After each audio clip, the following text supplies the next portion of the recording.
Hey everyone! So, do you ever feel when you're jungling that you just don't have enough time? There's just too much to do. Your top laner is spamming you to gank, you're already behind a level, Scuttle is coming up on the other side of the map, bot lane is pinging Dragon, there's just so much to keep up with.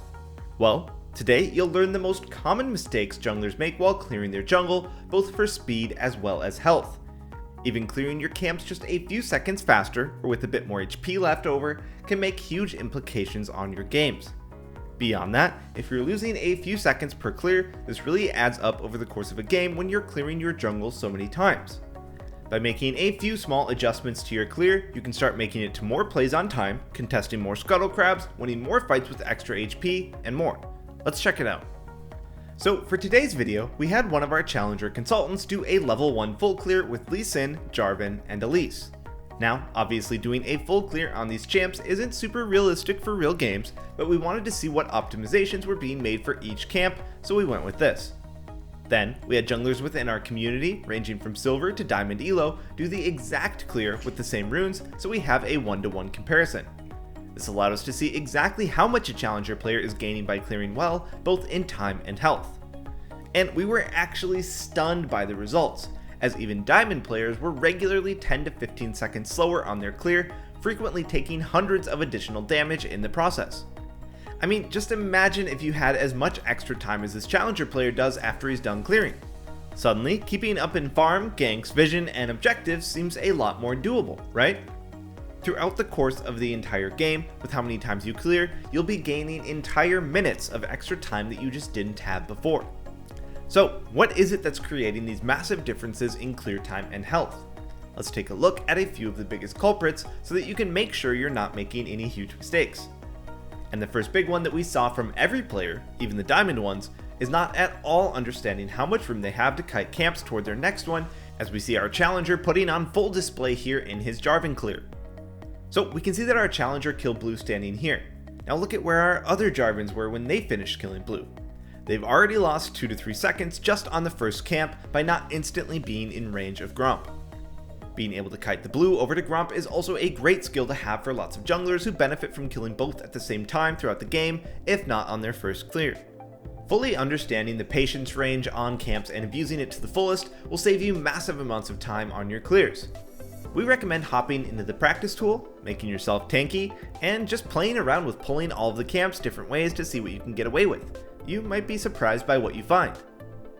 Now, gromp can be a little awkward to kite for melee champions due to his semi-ranged auto attack, meaning that you'll lose damage if you keep moving, but ranged champions can kite him well, and every other camp can be kited quite easily as well. I mean, just look at how far you can technically drag wolves before they reset. But dragging camps that far isn't always realistic, because you do want to make sure that you're putting out maximum damage to increase your clear speed. One of the problems that we saw from a lot of players was actually over-kiting camps, missing auto attacks in the process, as we see here from a platinum jungler. Seconds later, he does the same big move, wasting an auto attack once again. This platinum jungler killed blue 2 seconds slower than our challenger, and despite his extra long kiting movements, was farther away from gromp when he did finish blue. Altogether, our challenger starts gromp at 153, whereas our platinum player 156. He's already 3 seconds behind after just one camp. So the big idea here is that you combine a good understanding of kiting your camp toward the next, utilizing the leash range as much as possible, while also auto-attacking on cooldown with small movements between every auto. Failures to execute this very simple technique is where our average players lost more time than on any other mistake. Once again, we can see where our challenger player is finishing gromp, then watch as he kills wolves and where he is when he finishes them. Compare that to where our average players were when they finished wolves. So much time is being gained and lost through just this simple technique. And just as a quick note, ranged champions can usually abuse this idea more as they don't need to stay with the camp to finish it off. This is why he's a bit farther ahead on Elise than on Lee when he finishes wolves. Mastering kiting camps like this is something that will definitely take some practice, but the gains are huge if you do it, and it really won't take that much time to get down since it's completely predictable and repeatable. Also, don't forget that both Hunter's Talisman and Red Buff will put a dot onto your target, so if they're low enough, you can just start moving to the next camp or wherever, saving you some time.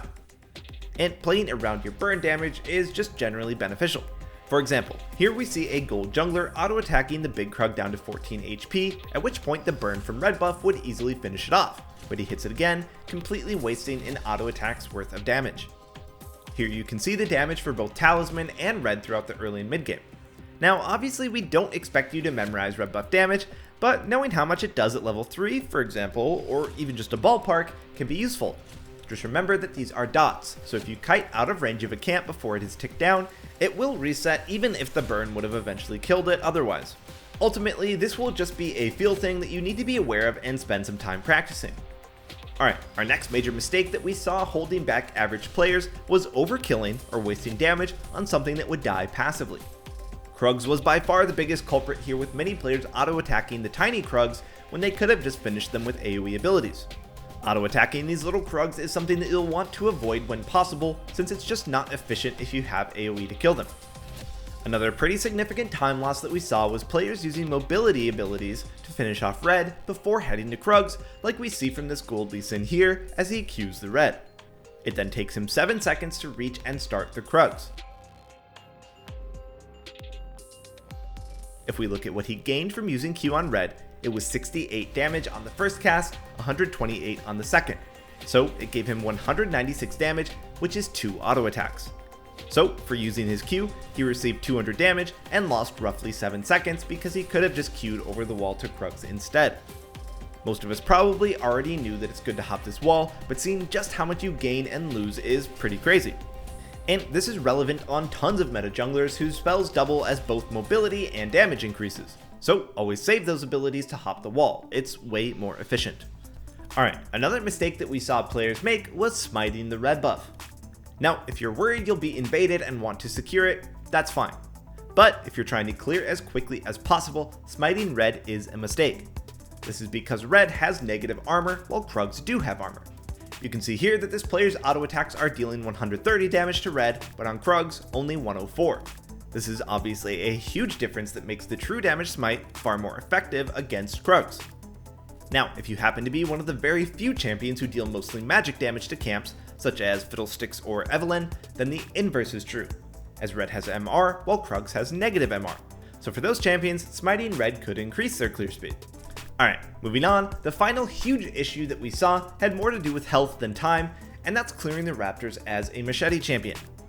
Now, before you all start yelling and typing comments that you'll never have to clear Raptors with only a machete, here's a clip of Yankos doing it, so suck it. Anyway, on a slightly less aggressive note, the key thing to know about the chickens is that the Crimson Raptor, the big one, does the same exact damage as any of the small ones. So there's no reason to focus it down.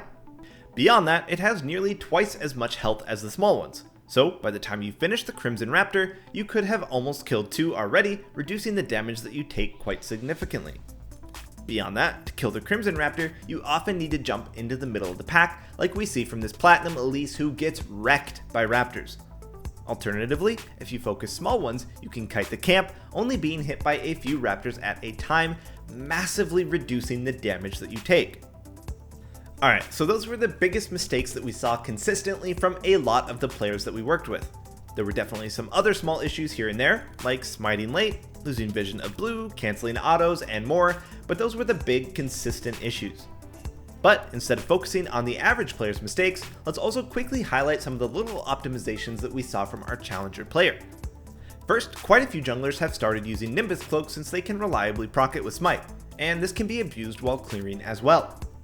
Next, you can use CC to interrupt big, slow attacks from camps like we see him doing here with the red buff. His EQ combo is available, but he waits a moment to cancel the auto, saving him some health. Another thing that we've talked about in past videos is that you can kite the medium Krug around the large one to avoid taking damage from it. And there we have it.